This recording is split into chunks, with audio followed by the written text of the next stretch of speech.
What's up, everybody? Welcome to another episode of Talking Into Infinity, a Dream Theater podcast.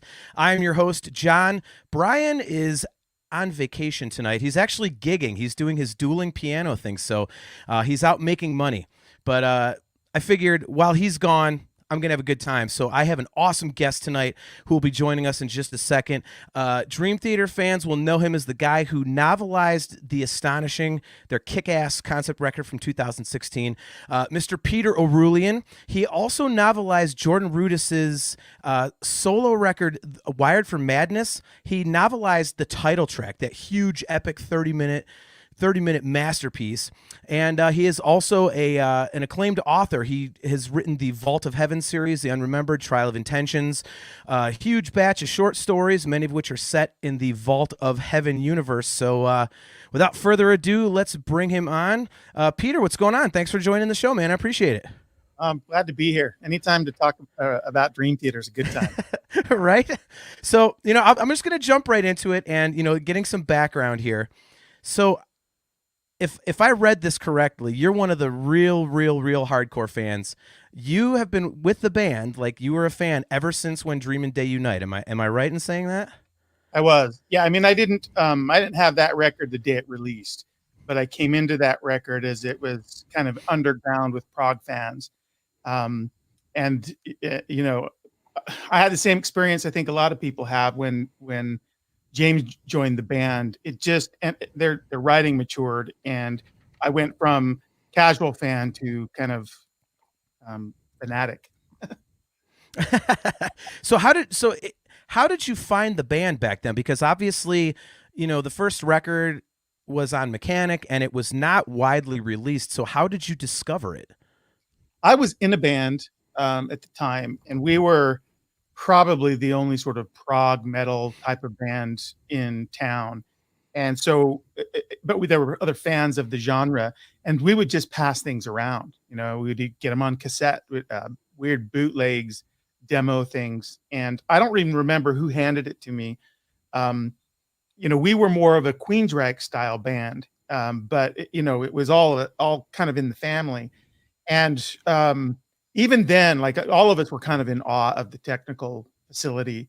And I think Charlie was a great vocalist. In fact, I think he's better later when he came back and did sort of the big reunion show. I think he was actually better then than he was on the record. Yep. Early. But that's how it was. I don't remember the guy who handed it to me. But it was all, there's always that strata of really deep nerd geek on all things prog. And I was part of that. Nice. So, I mean, this is 1989. So, I mean, their musicianship obviously is still crazy to this day, but, I have to assume that back then it was even more wild to hear something like that, because you're still, kind of in like, the Yes, they were doing kind of like their 80s thing, and, Genesis was kind of more in a pop direction. So I have to imagine that Dream Theater back then, to hear that sound was really revolutionary. And you're like, what in the hell is this? Yeah, the most popular band that had more of a heavy feel to it was Queensryche, but they were never nearly so technical. In early interviews, John would reference other metal groups like Metallica as in a way to describe the edge that they had. But there really just weren't very many bands that were combining the technical facility with the really heavy stuff, but also then the dynamic changes. Because even back then, they would kind of release into a breakdown section that was, very prog-like in terms of instrumentation and feel. So they were the unicorn, and they quickly became the band to emulate, which was an impossible task because even today with all of the really, really great bands, and I don't know if we'll talk about this, but it's not just the ability, it's the songwriting. So they marry all of the technical ability with the ability to write a really good song. And honestly, that's the thing that sets them apart. It's not wizardry with what they play. It's the ability to use that to translate to musical ideas. At least that's my opinion. No, I completely agree with that. I've said that a lot is that the term that I've used is, at the very least, it's like there's a melodic anchor. There's always like something that they latch onto, and then they'll go off into the stratosphere, into all this other stuff. But then it always seems to come back to that thing that kind of roots you in the basis of the song. And one of my buddies has a popular internet radio show on the weekends, and we debate all the time. He says we actually asked John Pertucci this exact question. Like, I got to interview him with him, and he said, "So I say that you guys are incredibly undisciplined songwriters." And I said, I think you're incredibly disciplined, because it takes an unbelievable amount of skill within the realm of just songwriting to keep someone's attention for that long. So, I mean, I completely agree with you. I think that's so incredible that they do that. It's a impossible debate to win, because the person's on the other side is intractable. But the idea that sweet picking and technical flourishes, and that these kinds of things are somehow anathema to good songwriting, is, I think, it's stupidity. I mean, the analogy I use from the other side of my life with writing is, as a writer, you build skills, specific skills, in order to be able to tell a good story. You learn plotting, you learn characterization, you learn setting, you learn pace, you learn tone, you learn dialogue. Like sometimes you have a natural gift for one or a few of those, but no writer is born with them all. So you practice and you develop these skills, and you put them in your tool belt. And then over time, the stories you craft, you're able to sort of use these skills to render your story idea. It's the same thing with music. And so the way I've said it to people, I said, look, Dream Theater, they've simply got more tools in their tool belt than many musicians. It doesn't mean the music's better, because music's always personal. But it means that when they feel like they want to go into a real technical flourish, or a real protracted instrumental section in a song, because that's how they want to express the musical idea, they're just using tools that other musicians don't have, or maybe tools that other musicians don't want to use. But to point fingers at it and say that this is undisciplined, to me, it just shows a bit of an ignorance for the process of songwriting. And these debates are always happy. I'm not acrimonious about it. It's just it's a skill, and correctly applied, or well applied, it can lend something to a song. And Dream Theater, of course, does that in spades. Yeah, I completely agree. I mean, if you look at even if you go to the extreme side of things, and like a Change of Seasons, it remains interesting to the ear. It's not just noodling for the sake of noodling. It's not just look at how many notes we can play. Even things, I mean, like, perfect example, A Nightmare to Remember. When they do that breakdown in the middle, it's like one of the most beautiful things they've ever done. And it's in the middle of a song that's like drop tuned with blast beats. So, but it all fits together. And like, I think, you phrase it perfectly, saying, the narrative and the story that it tells, that I think I completely agree with you that they do a phenomenal job of it. And I think it's their most underrated asset, I would think, because they are. Your example of Change of Seasons is a really good one, because that's telling the story of a life. Right? So it's very not even clever about it. Change of Seasons is about birth to death. And as they go through telling this story over, it's like a 22-minute song, right? Yeah. But as they tell this story, they use the music to reflect.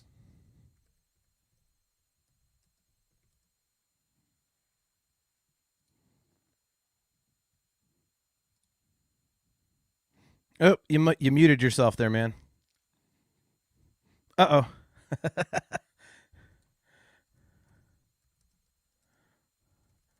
All right.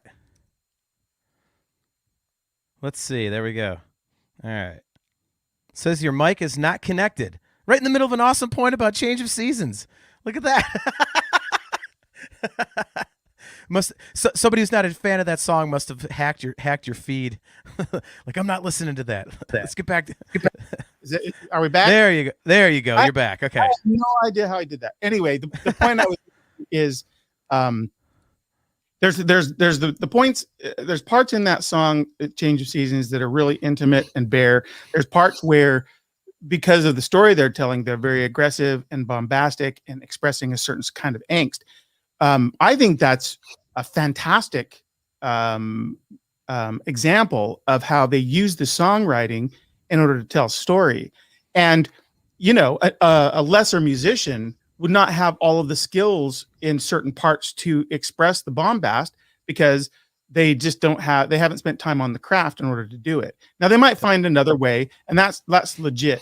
But it doesn't mean that the way Dream Theater, uses musical flourishes, speed, sort of this wall of sound at moments to express anger or frustration or even elation is not just as valid. I've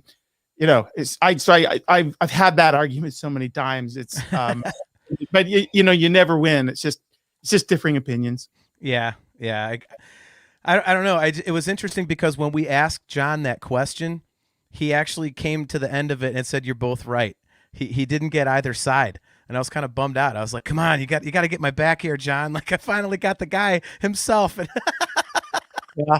Well, John is the most tactful guy on the planet, and yeah, I think you would agree. Like, someone for whom the way Dream Theater chooses to express itself when it really wants to go hard at something, if that's not sort of resonate with that's fine. It just means that listener has a different, they have a different button that gets pushed when they need or want to have that feeling evoked by a musician or musical phrasing or part. So John's very diplomatic there, but as objective as I can be, I just feel like it's just another tool, and a musician either has that tool or they don't. Yeah. And I think to your point about the songwriting and going back to When Dream and Day Unite, it's always been interesting to me that they kind of established that within the first like 3 or 4 songs of their very first record. You have, Fortune and Lies, and then you go immediately into this like poppy, like 4 or 5 minute jammer, Status Seeker. And you're like, wait a minute, what's going, it's like they establish both ends of it, like immediately within the first couple songs. Then you've got, The Killing Hand and, stuff like that. And it's always been fascinating to me that they are able to do that and that it was evident immediately in their career. So, that being said, I have to ask the question. Okay. Yeah. Do you have a favorite record?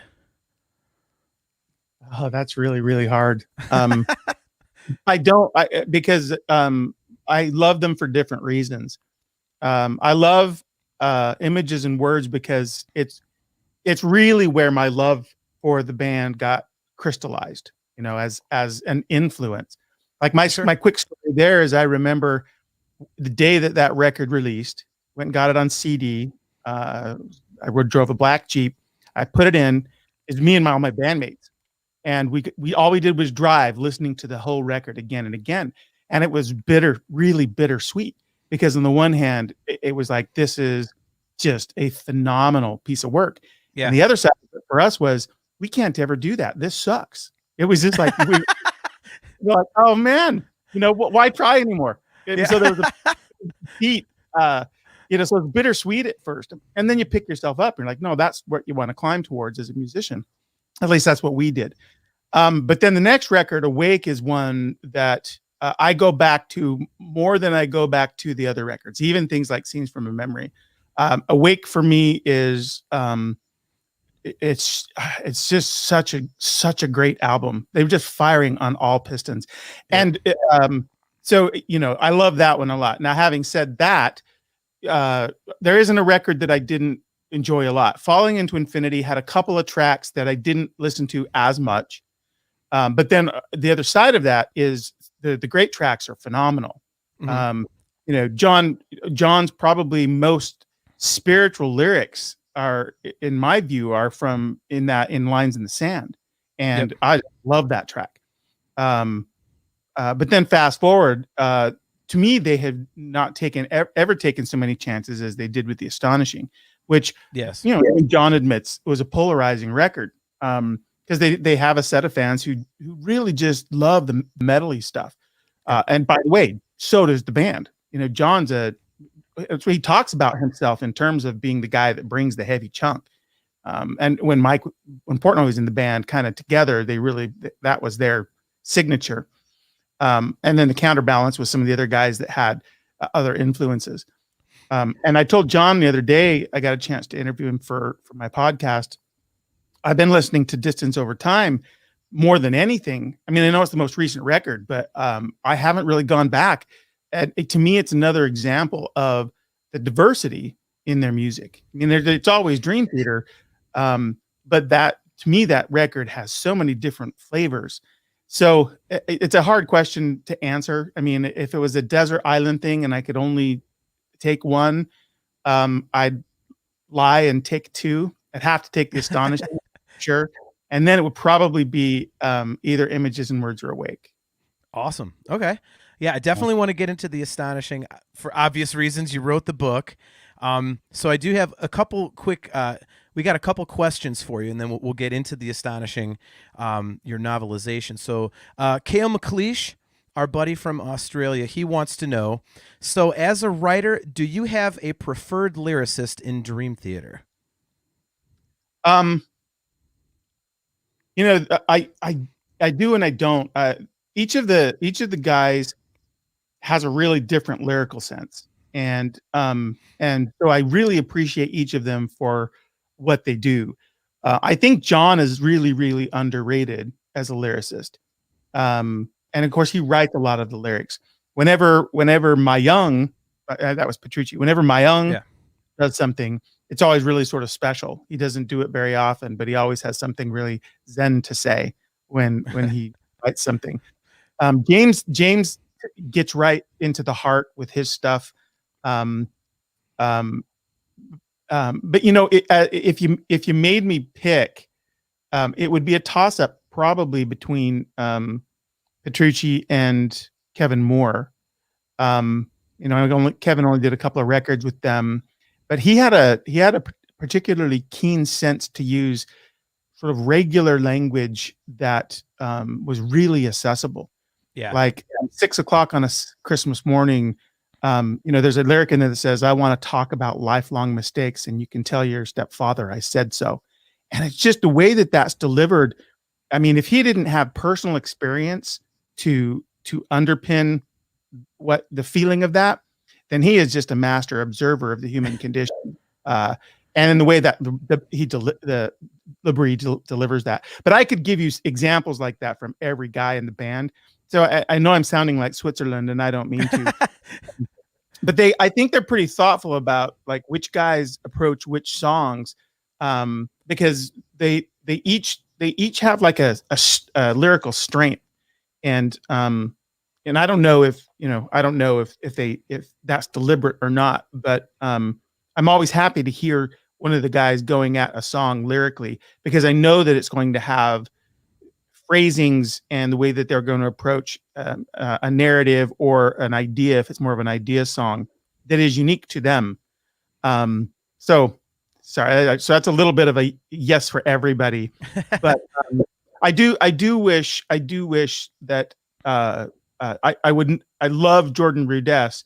I wish we had more songs early on with Kevin Moore doing lyrics, only because I think that that was a real gift of his. Yeah, I would agree with you. I think his stuff was, you know, even something as weird as Space Dive Vest is kind of just the concept of that is interesting to, you know, he's this woman in a magazine and he falls in love with her, and it's like, well, if I meet her in person, I'll lose that connection because she won't look like she does on the page. Like, and to be able to write a song like that, as odd of a concept as that is, it's really interesting, you know, from where his head's at. So yeah, I completely agree with you on that. Second question, and we'll get into the novel here. Firstly, love the Astonishing novel. This is our buddy Adam Rishog. Incredible work on that. Secondly, has there ever been any thought to doing something similar with another one of Dream Theater's albums, i.e. Scenes from a Memory? Yeah, everybody should lobby John about this. I reached out to him, and I said, you know, because I've had people ask me the same question, and a lot of them would love to see that novelized. But you know, it's one of those ones that was written before Portnoy left the band, and he was a part of crafting that. And Yeah. so and this is just the way in all of like book publishing is, you know, when you have different folks that are involved in the original formulation, there are just a lot of logistics to bring something like that to bear. And they have so many projects, that they can't just do everything. So I'm hoping someday there'll be others. I think John was really happy with the way the Astonishing came out. So I think I proved to him I can do right by their material. But that's the obvious choice. And I've had a lot of fans of the novel and of Dream Theater send me notes saying they should do that. So I encourage everybody to lobby the band. Send in notes to the forums. Change.org. Have Peter write scenes from a memory. We'll get that rolling. All right. So let's start at the beginning here real quick. So obviously, as we said, you're probably most famous to Dream Theater fans for novelizing The Astonishing. So tell the story about how you came to meet those guys, because this was when you were working at Xbox, correct? And was this when they were doing the music for God of War? Do I have that right? So, well, it goes back a little further than that. So, okay. I was living in Salt Lake City when the very first time I saw them live, and it was on the Images and Words tour, and they played this tiny club that my band played all the time, and of course, Dream Theater wasn't Dream Theater then, so they played this club. The stage was like 3 feet off of the main floor. So I was, on all of my band, we were there standing right in front of them. A lot of people didn't really know who they were. And they played that record, and it was mind blowing to be standing, In fact, there's a moment James put the mic down and let me sing a line from Take the Time. That's still a thrill when I think about it. But they were so cool after the show. They sat and talked to us. And so I got to meet the guys then. I don't know that I entered their memory because that was the same way at every show. Sure. But then I ended up moving to Seattle, went to work at Microsoft, and began to work in marketing and Xbox, doing like brand affiliation and in music. And I started to run a bunch of programs. And in one of those programs, which I called Game with Fame, I got to choose artists to kind of do things with, and we'd play games over Xbox Live, etc. And I chose them because they're my favorite. I did everything. We did country, we did, rap, we did all kinds of stuff. But I threw in rock and metal everywhere where I could. And that's when I flew out to New York for that. And we went to this great dinner in Manhattan. And I realized later, I visited the studio during that visit because no, actually, let me get the story straight. I went to New York several times working for Xbox, working with the labels.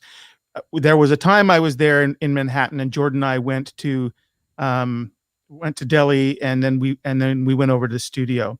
The Game with Fame was a different time, and I think it was around the time they had written that that track for the game.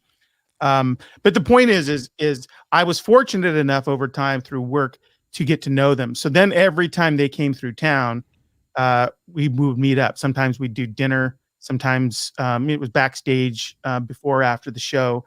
And so the relationship just developed to where, we weren't talking every day, but we'd share mails. And when I had actually about a year or two before The Astonishing was announced, I said to John, man, you should let me do like a novel to a concept album. You should write a concept album. And I don't know if it was even in his head at the time, but when they finally announced Astonishing, I shot him a note. I said, remember when I told you, blah, blah. He said, our plan was to do a novel. We just haven't gotten around to anything. So I said, well, let me do it. And he said, and he was very careful. Like he didn't just jump at it because at that point, he hadn't read any of my work. He said, let's do like a chapter. And I said, okay, pick a song. And so he picked Savior in the Square.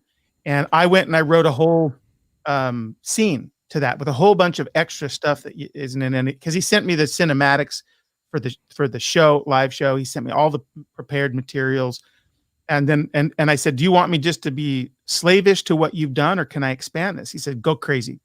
So I wrote this really big scene that starts very small, very subtle with some of the Savior in the Square stuff, and then builds up. Anyway, he loved it. And so then we did the contract stuff, and I went to work on it. And he and I spent, I don't know, 8 or 10 like 3 or 4 hour long phone conversations while they were touring, digging into it.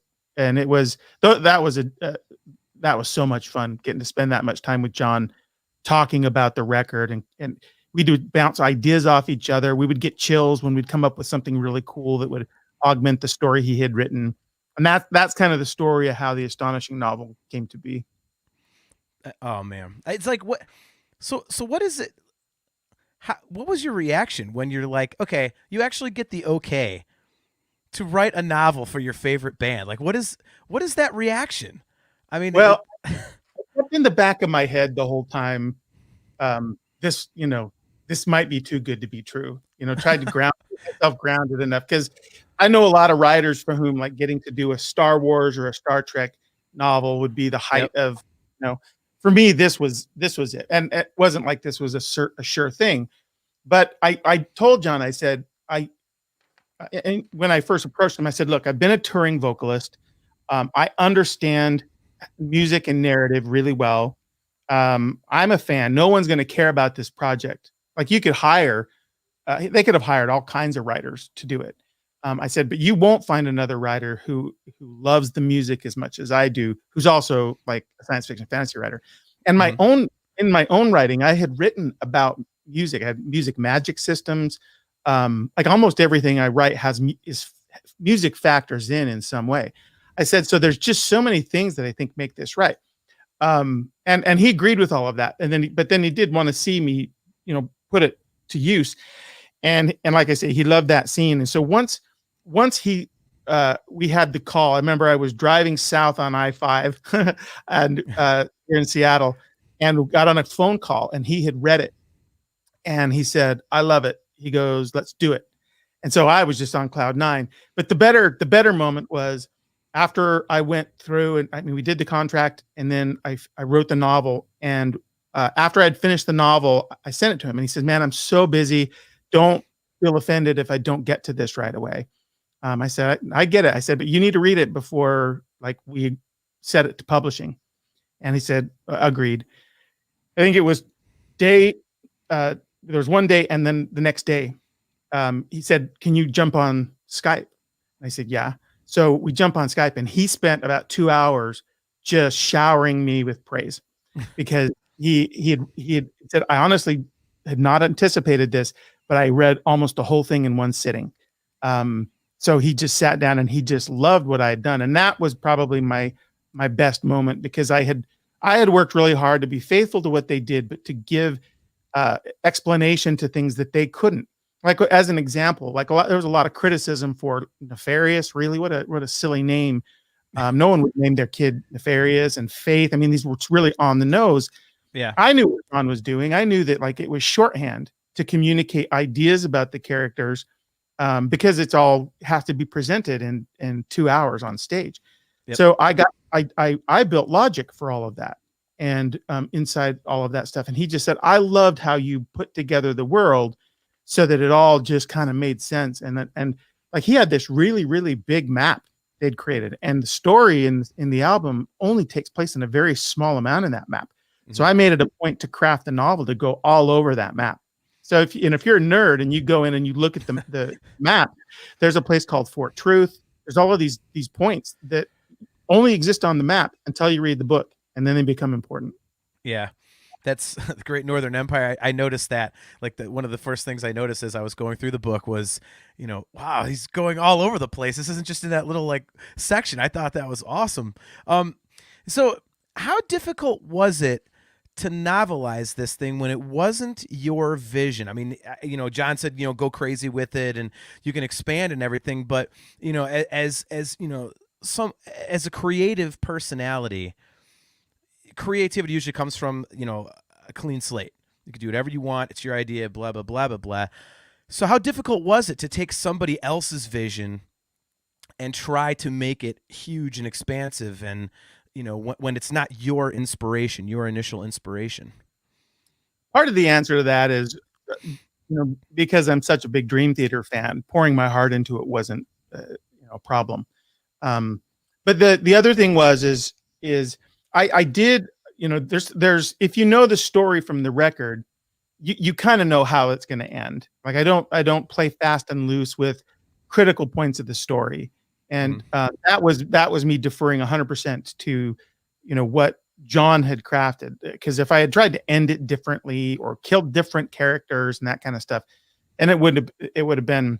I feel like I'd have gone too far, but that still left me tons of license for creation. So he crafted this like dystopian world, where music was kind of coming back organically through one character, but was being sort of used as a point of leverage and control from another set of individuals. And I'm talking in the abstract, so you can kind of understand how I was thinking about it. I thought, well, okay, it wouldn't be just this area of the world that had been affected by whatever the cataclysm was, right? Or what the changeover had been. So I created some of the mythology around how that happened, and the fact that there would be other kingdoms or empires controlling different regions of the world, and they would necessarily have to have some relationship to each other. So this eventuated in me like thinking about, well, Faith isn't this shy, retiring character.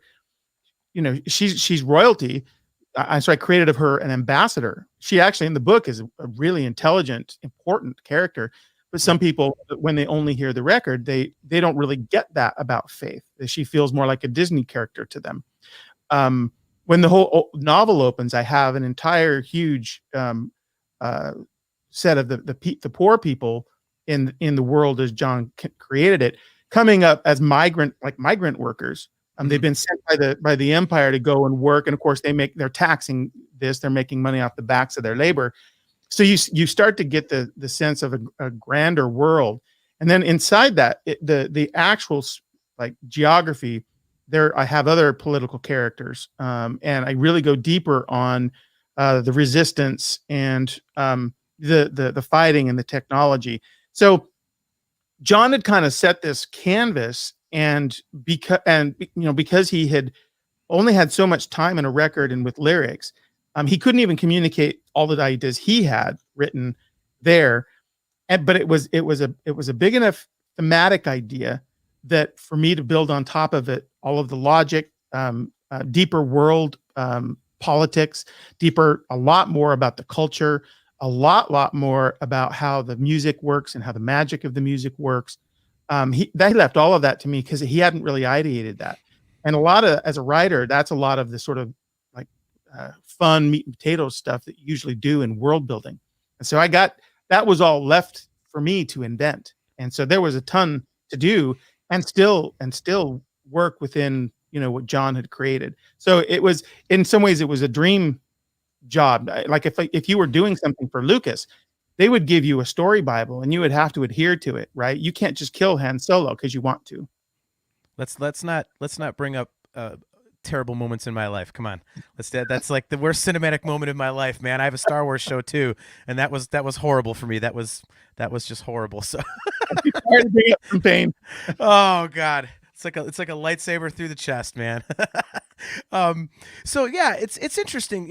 You say you had creative license and stuff. So I was wondering, you added characters in the novel that were not, originally in the album. Was that a little bit daunting? Because I know that can sometimes be, for fans of something that's, an existing work, can be a little bit kind of, interesting ground to tread on. Because I know for me, like I'm a huge Stephen King fan, and there's been, they changed the movies a lot and everything. And sometimes it's for the better, sometimes it's not. And it can be really dangerous ground to tread on. So how daunting was that to actually put something in that was not initially in the record in terms of a character?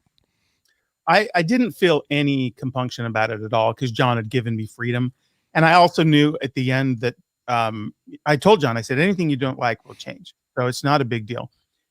There was only one or two small things that he had questions about, not that he wanted changed. He's like, I just need to understand this. And one of them, like it was already in the book, he had just like read it and hadn't remembered it. And another one required me to go in and make a small tweak. But because I had the freedom and I knew that John was going to, approve everything, I didn't feel any reservations at all. And then as I started to get into the story, I naturally felt like there were characters that were going to be necessary. Like with Nefarious, There's a character in the book who's kind of a friend of his forever, but they ended up on kind of opposite sides of royalty. But nevertheless, he's still a confidant, still sort of an important figure in the technology sort of society inside that world. Hmm. And it became important to have that character to humanize Nefarious a little bit, have moments where we got to see his humanity. He's not this snidely whiplash, mustache twirling villain. And his even his the appellation of his name, it has a reason. And so there were I needed some narrative things to do in order to I think flesh out some of these characters so that they didn't feel there goes my thing. Yeah. Camera is down. So there we go. Sorry about that. That's I use right. the other one because it's a better camera, and then you don't have to see my ugly. This is part of my recording studio. You're seeing back here where I do vocals and stuff. Um, that that's that was just that was necessary work to bring in some additional characters in order to create uh, some of the logic for why the characters in the story that we have from John in the album do the things they do. And so I didn't feel daunted at all. It was and the fact that John he had so much confidence in me, and I think it was because we were friends. He knew how much I cared about the music. And then the other thing that happened was, as soon as we kind of started down this road, James started reading all of my other books, like everything I've written. James started Yeah. reading it, and he started giving John book reports.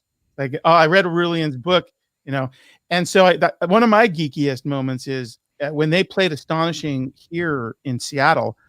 I was down after the show, and there's always a few people who have like backstage passes. And I was sitting there waiting, and all of a sudden one of the show guys comes and says, is Peter here? Peter Orullian? And I said, me. So he pulls me up, and I got to spend almost an hour just alone with John talking about the book. And this was before it's published.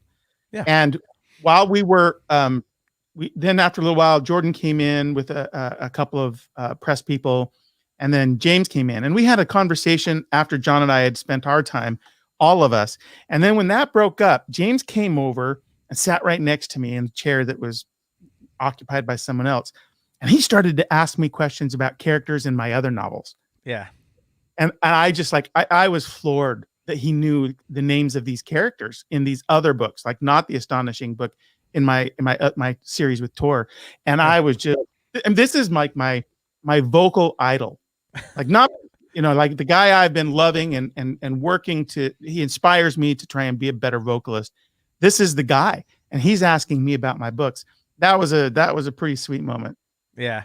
And that's one thing I wanted to, I know it's probably like, fanboying a little bit, but, I mean, I think that's the one thing about these guys, like, you always say don't meet your heroes and whatnot, but like I've met them a few times, and I was lucky enough to interview, John Petrucci, and I interviewed Jordan, I interviewed James, and they are the nicest guys, to the point where when I interviewed James for the 6 Degrees tour in 2002, like it was a 20-minute interview.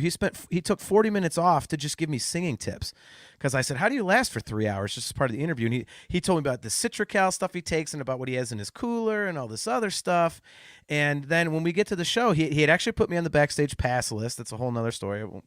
But when he gets back there, I thanked him. I said, hey, thank you. You're the reason that I got these passes. And he says, oh, you're John Drake. And I went, oh my God, this guy's doing interviews all over the world, and he remembers my first and last name. I was like, and that just cemented it. It's like, I'm with you. Like, he's one of my 3 favorite singers in the world. And I mean, they really are. I mean, they're such an easy band to get into, because they are so humble and just so cool about stuff like that. And your story about, him reading your books and doing the book reports and talking to you about, I mean, it's just more proof of that, Yeah, it's probably like you, I've had the opportunity to meet other artists, and some are great. Some are absolutely great. For my own podcast, I just interviewed Tuomas Holopainen, who is the keyboard player for Nightwish. Yeah. And he's like that. He is the absolutely most humble, coolest guy. So there are musicians that are like that, but for every one of those, there are more who, not maybe because they're narcissists or because they're mean or arrogant, but it could oftentimes be they're tired and hungry and, just don't want to deal with another press person, or even if it's a friend, they're just like weary. They don't want to be on again, after doing a show or before a show. But that's not the case with these guys. They're inexhaustible when it comes to good grace with their fans. Yep. And so as much as we all love them for their music, it's not a show that both James and Jordan played on my record with my band Symphony North for free. No kidding. I didn't know that. That's awesome. Yeah. Maybe I shouldn't say that because then, but what it was is I needed a vocalist for a particular song that I had. It has some really important sort of quiet, poignant moments, but also has a couple of high C's in it. And I needed a vocalist that could do that. And I can only, at least for my taste, there's only a couple of guys on the planet that could do it. Yeah. James, one of them, I happen to know him. And so I paid for the other stuff, but I told him the story of the record and what I was trying to accomplish. And he said, man, my gift to you is to do this. And Jordan was the same way. And so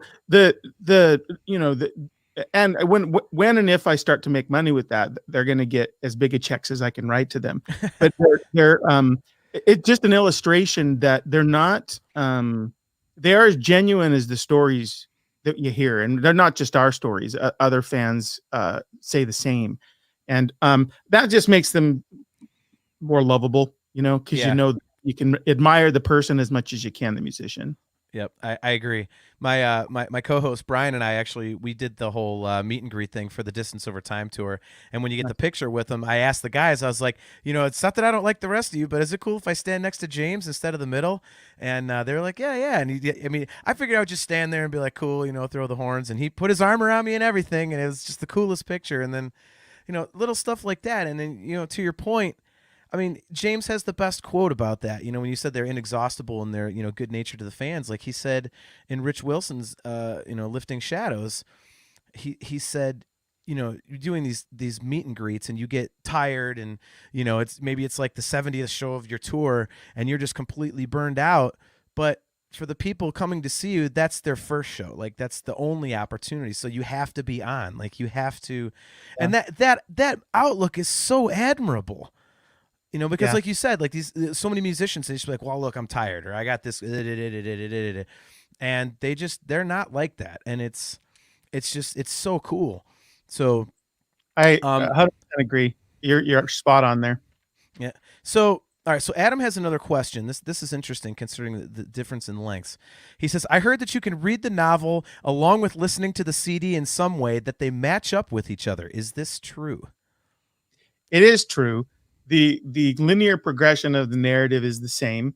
And I have had so many emails from people who have read the book who say, as much as they loved the record, the record became much richer to them when they read the book.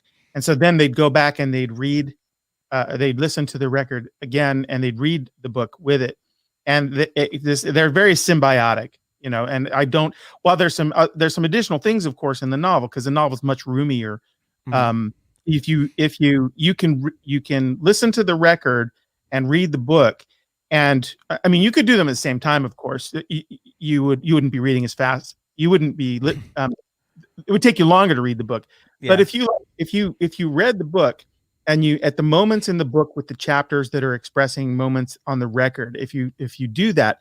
What happens is a bunch of the stuff that I've created begins to fill in gaps in the story that you don't get through the lyrics. John did write some if you remember when they did Disclosure on the whole record, they had these like summaries that I think they put out on their website to kind of give some context. At the very least, I think it was in the big thick program that they had available online and at the show. Yes. But what I've done is, of course, gone much, much deeper. So if you like the record, or if you were tepid on the record and you're like, well, maybe if I understand the story better, it'll resonate differently. I've had a lot of people that are like, I didn't really like the record very much, but I gave it a chance once I read the book. And then what happens is, as you kind of progress through the narrative on the record, with all of the other information you're getting from the novel, it changes the way that you react to that record.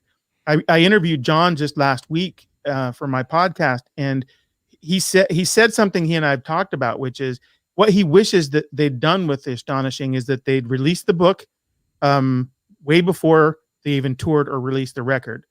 Now that it couldn't have happened that way, just because they had so many creative endeavors to bring that record together. By the time that I even talked to them about the book, it was too late. Mm-hmm. But in a perfect world, the book would have come out, then they would have gone on tour, and they would have still done the special engagements at the theaters. And then when they were at the theaters, that's when they would have sold the album. So that just like a Broadway show, you've just witnessed the music. For a lot of people, they would have read the book, and then you come out and you buy the record, just like they do on Broadway. And then general availability after that. He really wishes that's how they'd done it. But instead it came out like every Dream Theater album, and without all the context, some fans just didn't react well. Yeah. I think to me, it's like the experience of the record prior to the book was always, it was almost like listening to a movie in a way, I guess. It's always been really hard for me to describe, but it's a fascinating experience. And I think what was really cool about the book is that it's almost like the book is the project and the album is the soundtrack. It's like it's almost a whole different way of looking at the record once the book was out, which I personally loved, because I'm a huge fan of the record, and I thought it was brilliant, from the get-go. A huge fan of that. And it brought new context. It brought it to life again for me and made it a whole different listening experience, just in the way I perceived it, much less, the story stuff that you put in there. So I thought that was cool. And I thought, I did listen to your interview with John, which is fantastic. And we'll get into breaking absolutes here in a little bit, your new podcast. But your interview with John was phenomenal. And that was interesting when he said that, because that really would have been a cool way to present it, Yeah. I wish that, I don't know that he had that idea before, but I think as much, they released the game. They had all of those amazing visuals for made by a company in Canada, I think it was, for the live production. They had graphic artists in multiple places. They had the symphonic score being recorded in multiple places. Like there was so much going on that even though he'd always envisioned that it could be a movie and it could be a Broadway show and it could be a book and all this stuff, there was only so much time in the day. So he was happy that I had reached out and we did our diligence to get it all going. But then as he was able to kind of look back, like I said, he had this epiphany on how he wishes that they'd been able to release it, because he feels a little bit like we're saying, which is, if for a lot of people, the narrative portion of it really helps a lot of it jump to life. And some of that narrative experience can be had just at the live show, because all the visuals and the way James sings the songs and does a little bit of sort of inhabits some of the characters, but so much more so with the novel. And what the novel does is it takes, John had some other written material that was never published except in the book. In the book, we published all the stuff John ever wrote, summaries, his full, it's kind of like a short story. We put all of that in there so you could see the genesis of this in John's mind. And then what happened is, over those 8 or 10 long phone calls, I began to show him what the novel could be, and to brainstorm and share ideas with him. And so we did some world creation in those calls, and all that stuff went into the book, and you just don't get that without the book. So I think that because I love live theater so much, and I understand, I guess, or at least I really appreciate how narrative is expressed in the soundtrack from a live production, my mind kind of filled in a lot of the gaps. Like I had friends who didn't understand when James was transitioning between point of view characters inside a single song. Yeah. Confusing for them. That stuff, like, that was all easy for me. I didn't even think about that. So there was some, if that wasn't something you're acquainted with, could be confusing. But I think they've got someday they'll do another concept album. I mean, they're a progressive band someday. So if they do, I'm hoping I can get to work with them again, and I can guarantee if they do that the timing of things release will be different. Yeah.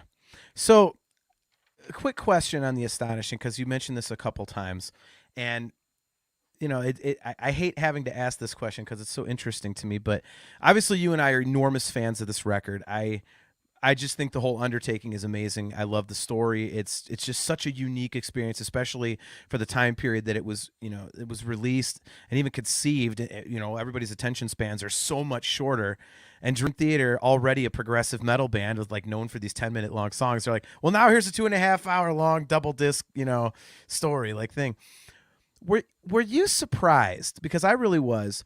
Were you surprised at how polarizing of a record this turned out to be? Because I really thought that if any fan base would wrap their arms around this, and welcome it, it would be Dream Theater's, and yet it's proven to be really the only really polarizing record that they've done. Yeah, there was a little bit of polarization with Falling Into Infinity, just because there were a couple of tracks that Desmond Child, I think, got his hooks in deep enough that didn't quite Dream Theater. But that aside, yeah, you're right, and I was surprised because they are a progressive metal band, but the inherent in that is taking chances, doing different things.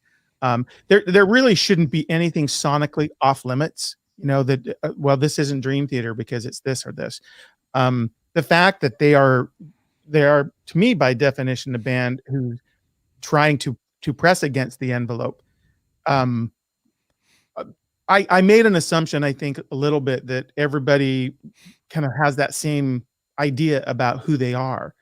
And I have this idea about fandom that's different than a lot of people. If I'm a fan of a band, I'm a fan of the band. I don't get, it's just the way I think. It's not better or worse. It's just different. But the way I think is, if I'm a fan, I look forward to the different kind of musical expressions from a group.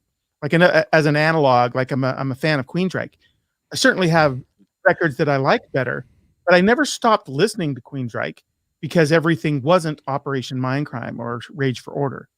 Because I'm a fan of the band, and I take time to kind of try and get where they're coming from and why the evolution and why the changes. And so when I made an assumption that the Dream Theater community was a lot the same. And I think what it showed us is that there's people that legitimately have a perception, or their fandom is sort of centered on certain of the expressions of Dream Theater, and specifically, there's fans that just love the metal stuff, they love those records where Mike was really kind of getting them. There was a bunch of the screamy vocals, and they were going at a different kind of tone and stuff. And there's some fans, that's the stuff they like best. There's other that, and so what, and it's all legitimate. I'm not banging against any of it.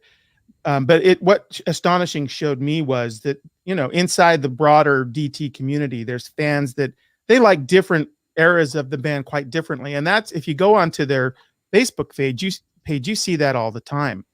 Someone will say, I love this, and for someone else, that's their worst album. Yep. But, if I can put a spin on it, the fact that we get to have that debate's a good one, with a group that is still producing new material after 35, 40 years. Yep. So last Astonishing question, and this is going to be self-serving for you and I fully admit it, but you and I are both vocalists. Obviously you're on a professional level, and can we just talk for a quick second about how absolutely brilliant James's vocal performance is on that record? I don't, that was mentioned in all the reviews, thank God. Even the critics that didn't like the record, they mentioned that his vocals, it was the best he'd ever done. But I think even in the fan community, I don't think it gets recognized enough for what an incredible performance that was by him to portray all those different characters, but still sound like himself, and just the emotion, and it was unbelievable. So, I know. Yeah, I agree with you 100%. There was this early on, it was dismissed pretty quickly. But and I think this is in the interview that's in the book because I asked John about this. But there was some thought about using different vocalists to voice Yep, the that's in different there. characters. Yep. And James, I think very thoughtfully said, I want to do this. I can do this. And so and John said when he got back, they started getting back to stuff. He was so proud of James because James really did. Now, you can only change your voice so much because it's you. But if you listen, you can hear the colorings and things that James does to give distinction to the different characters. And it's probably the thing that makes me the very saddest about whenever I see this kind of stuff kind of rise up in the conversation. When people bang against James because um, he is such a phenomenal vocalist that it's taken for granted, I think, how good he is. And of course it's all personal. Like someone else likes Bruce Dickinson better, or they like this kind of vocal approach better. And I know that a lot of the metal now doesn't use this sort of cleaner approach that James is so good at. Yeah. But I think you're 100% right. I think that what he did on that album was phenomenal. And of course, if you want to debate, you can pull up live phone recordings of concerts where someone's not perfect. And, the biological instrument of the voice has a different set of problems than every other instrument. I mean, yes, they're all played by humans and humans make mistakes, but it's complicated beyond that for a vocalist for 1,000 reasons that we can talk about. And the fact that James put forward so many amazing performances and even attempts the regimen that he does on a grueling tour, it should be something that we're just like applauding by itself. And I know I sound very hero worship or fanboy there, but like, even if I take my fandom out of it, James, what he does and does so beautifully, like in the live show that they just released that they recorded at the Apollo in London, James is phenomenal. And he does, I mean, there's places where he could have let off the gas and he doesn't. Yep. Anyway, your point is right, 100% right. And I'll defend. That's how James and I very, very first became friends. Is back before the larger social media stuff. They had like a listserv called Yitzy Jam, and fans would get on there and have their discussions. And someone was banging on James even back then. There was a live thing out, and he wasn't perfect, blah blah blah. And I was at the time taking vocal lessons with a guy by the name of David Kyle, who trained Jeff Tate, Nan Wilson, and so awesome. Yeah. And so I started to really have a deeper understanding of voice. And when I saw this conversation, I got really angry because I just felt like people were coming from a place of ignorance in their criticism. So I just wrote this very thoughtful thing up and I posted it that talked about, in most operas, there's this concept most often called the nines. I think it's called the 9 C's, and it's about the number of like really big notes you'll hear in an opera in the course of an evening. And I said, if we take that as like some sort of benchmark for big voice and big performance, then look at what James is asked to do in terms of duration. And James starts in a different gear than most vocalists do. I said, it's really kind of amazing what we get to hear him do. And out of nowhere, James emailed me and thanked me for posting that. And I think it's because, it can be thankless to be a singer who's just expected to perform at that level when, of course, there's going to be nights you make a mistake. And anyway, so yes, the answer is yes to your question. Nice. No, I completely agree. And I always, it's kind of a joke, apples to oranges, but as a monstrous Van Halen fan, I tell people that kind of get into that side of the argument. I say, look, you could be a Van Halen fan and had to have listened to David Lee Roth the last couple tours. So if I were you, I wouldn't complain very much. But yeah, I mean, and that's the thing that people don't understand about, the voice as an instrument. I mean, what really goes into it to sound like that and to take care of yourself. I mean, it's an around the clock thing. And I mean, it's so difficult, and especially, for him to be doing it at that level for 30 plus years is just it's staggering. It is. And It is, because there's simple things that a lot of people don't like, just speaking.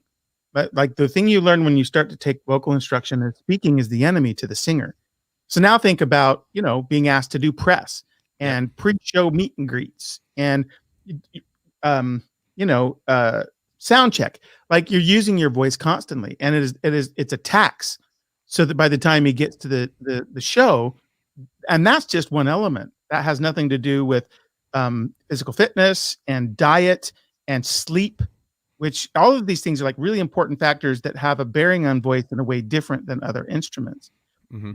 Then it's compounded by the fact that the catalog that James is asked to sing in terms of vocal athleticism, it's a really important point. I think I wish more Dream Theater fans had some patience for. That's all. Yeah. And by the way, that's a small percentage. I think most people love James. Yeah. No, I agree. I had to bring that up since I had a fellow vocalist on here, and being a James delivery fan, I knew that we could, jump in James's corner and go full on Team James. I got pictures of James behind me. Right. I noticed that as soon as you jumped on. I was like, yes, all right, Team James. All right, so a couple more things, and then I'll let you go. I would be remiss if I did not ask you about the Wired for Madness novel. I did not know that you had done this, and that is fascinating to me. The Astonishing is one thing. That is a project. It's 2.5 hours long, but you novelized Wired for Madness, and not the entire record, but just that 30-minute long title track. Talk about that a little bit. That's fascinating to me. Yeah, Jordan reached out to me, and he sent me a very small write-up, like a page of something, and I don't know where it had been generated about his title track. And I read it, and I said, like, there's a lot of things I could punch this up for you. I said, but really, it probably deserves something bigger. What I wrote was not a full novel in terms of like technical definitions. It was novella, because I think it came in at about 23,000 words or something. But so I said, do you want to do this? And he said, yeah, that would be really cool. So and there wasn't nearly as much source material, because all I really had was the lyrics. There was this little write-up thing. I don't know where it came from, but it wasn't very deep. It was only just a couple paragraphs. So what I did is I sat and listened to the song several times and poked at the lyrics a lot to sort of extract a story that made sense of it and had the same kind of big idea feeling about being wired in and what that might look like. and and I asked Jordan the same thing. I said, can I just go crazy here? And he said, go crazy. So same thing. I said, you got to prove it. So he and his wife both read it and loved it. That record doesn't get enough press, I don't think. It's been out for a couple of years now. Yeah, 18. But that was a fun project, just because the source material, what it's about, is really interesting too. Yeah. Well, I mean, that begs the question. So when is your James Labrie novel, your John Mayung novel, and your Mike Mangini novel coming out? You're the official novelist for the members of Dream Theater now. Oh, I don't know that there's an official novelist. I would work with any of these guys anytime to create more narrative around their musical work. So if they ever ask, and I won't be shy about asking them if there's something they're doing that they'd be interested in talking to me about. But I know James has got some solo work stuff. I think a couple of records that he's working on. I mean, they're all doing things. So maybe over time there'll be some more. I certainly hope so. Right. All right. So speaking of the writing, so I mean, you've got a pretty lengthy bibliography. So you got the Vault of Heaven series, which is like basically the core of what you do. The Unremembered Trial of Intentions. Are you continuing with that series? Is that going to be an ongoing thing? Yeah, that's from Tor Books. Tor's like probably the world's biggest fantasy and science fiction publisher. Mm-hmm. And that is an ongoing series, but it's on pause. The reason it's on pause is on my fiction side, I got the opportunity. There's a writer in fantasy by the name of Brandon Sanderson, and he's a kind of one of the more successful big fantasy writers. And here are kind of friends. And I kind of pitched him on doing a collaboration. So I'm in the process of writing the first book in that series, which is kind of a contemporary fantasy series, which, by the way, features a heavy metal singer as a lead character. Awesome. And that's the reason he wanted to do this particular story with me. He says, "I know you know the music and the culture. It's really cool. It's set in London. It's got a big thing about the past and necromancy. It's a lot of fun." So my Vault to Heaven series is kind of on pause while I do this because it's just kind of a really big opportunity. And then, I write short stories here and there. I get asked all the time to be involved in, included in anthologies, different topics. So I do that here and there around the edges. But I will continue with the Vault to Heaven once I get this other stuff done. Very cool. Yeah, I mean, so you were just part of an anthology that actually turned into a novella, The Sound of Broken Absolutes, like that was really cool. I saw that on your website. Like, talk a little bit about that real quick, because that was for a buddy of yours that got diagnosed with cancer, correct? Yeah, he's a good friend of mine, and he's a writer, and he'd had cancer before and beat it, and then he got it again. And at the time he wasn't married or anything, and he had other friends, but I went down often to sit with him. He'd go in for his treatments, and he'd just be drained, and I'd go get him tacos, and we'd just hang. And so when I got asked to do a story for his first, he did a big anthology to pay. He had like $250,000 in debt because he's a freelancer. He didn't have health insurance. Yeah. So he decided to call on all his friends to write him a story. He could publish this anthology and try and pay back that money. And he knows everybody in the industry. And so the really huge names like George Martin, he knows all those guys. So I wrote him a story, and it just became really personal for me to react to mortality, kind of. And so I wrote The Sound of Broken Absolutes, which turned out to be a novella. And my big proud moment is in that novella in that anthology that's got every big name in fantasy. My novella was the best reviewed. And in fact, it was so well reviewed, he said, "You need to publish this separately so just people can just read this." And sure. Then I did. And that's so you can see The Sound of Broken Absolutes. It's in Barnes & Noble and Amazon and stuff like that. Awesome. That's where that was from. Very cool. Well, last thing, we would definitely be remiss if we did not talk about Breaking Absolutes, your new podcast on your Twitch channel.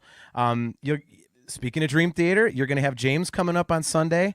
You're going to have Mike during the week. You're going to have Mangini on there. So, your first episode was with John Petrucci, so you're hitting all the stuff. So, talk a little bit about your podcast. I mean, I tuned into it. It looks great. It sounds great. You got some phenomenal guests on there. Like you mentioned Tomas, you got John Petrucci. Tyler Bates was just on there.